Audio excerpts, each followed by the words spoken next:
ہزاروں خواب دکھانے کے بعد ایک دن اس نے مجھے بڑی بے رحمی سے چھوڑ دیا۔ میں روتی رہی، تڑپتی رہی، پر اسے اس بات سے کوئی فرق نہیں پڑا۔ اور اب جب اسے اپنی غلطی کا احساس ہو گیا ہے تو وہ میری زندگی میں دوبارہ واپس آنے کی ضد لگائے بیٹھا ہے۔ پر اب شاید میرے لیے دوبارہ پہلے جیسی ہونا ناممکن ہے۔ 2 سال پہلے میری بہن کی شادی پر وہ باراتی بن کر آیا تھا اور وہاں ہماری دوستی ہو گئی، اور وقت کے ساتھ ساتھ دوستی پیار میں بدل گئی۔ زندگی بہت ہی خوبصورت لگنے لگی تھی مجھے۔ ہم دن رات آپس میں باتیں کرتے رہتے تھے اور شادی کے خواب سجاتے رہتے تھے۔ ایک دن اس کی بار بار کال آنے لگی، لیکن میں اپنی فیملی میں بیٹھی تھی تو میں اس کی کال اٹینڈ نہیں کر پائی۔ تو اس کے میسیجز آنے لگے کہ میری بات سنو، میں نے تم سے ارجنٹلی بات کرنی ہے۔ میں نے فیملی سے الگ ہو کر اس کی کال اٹینڈ کی تو وہ مجھے کہنے لگا، آج کے بعد ہماری بات نہیں ہوگی، میں تمہیں ابھی کے ابھی چھوڑ رہا ہوں۔ یہ سنتے ہی میرے پیروں تلے زمین نکل گئی۔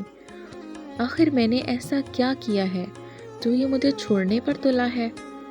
اور جب میں نے اس سے یہ وجہ پوچھی تو مجھے کہنے لگا کہ تم نے میری بہن کے بارے میں رشتہ داروں میں غلط بولا ہے۔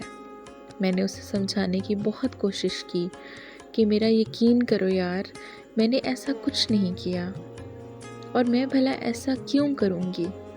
پر اس نے میری ایک نہیں سنی اور مجھ سے رشتہ ختم کرتے ہوئے کال بند کر دی۔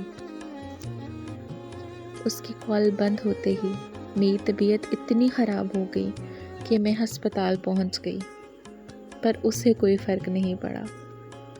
پھر میں سارا دن، ساری رات بس اسے یاد کر کے روتی اور تڑپتی رہتی تھی، یہاں تک کہ میں نے 2 دفعہ خودکشی کرنے کی بھی کوشش کی، پر دونوں دفعہ بدقسمتی سے میں بچ گئی۔ پھر میں نے اپنا ہجر بڑی مشکل سے کاٹا، یہاں تک کہ میں ذہنی مریضہ بن گئی تھی، پر اب میں کسی حد تک ٹھیک ہو چکی ہوں اور خود کو سنبھال چکی ہوں۔ اب میری زندگی میں اس کی کوئی جگہ نہیں ہے، کیونکہ اب وجہ یہ ہے کہ میں محبت سے بہت نفرت کرتی ہوں۔ تو اب میں اس سے ہاتھ جوڑ کر گزارش کرتی ہوں کہ اب وہ چلا جائے، کیونکہ وہ جسے مجھ میں تلاش کرنے آیا تھا وہ تو کب کی اس دنیا سے جا چکی ہے۔ اور ویسے بھی معافی غلطی کی ہوتی ہے، کسی کو زندہ لاش بنانے کی نہیں۔ امید کرتی ہوں آپ کو یہ چھوٹی سی کہانی بہت پسند آئی ہوگی۔ میرے چینل کو سبسکرائب کریں۔ شکریہ۔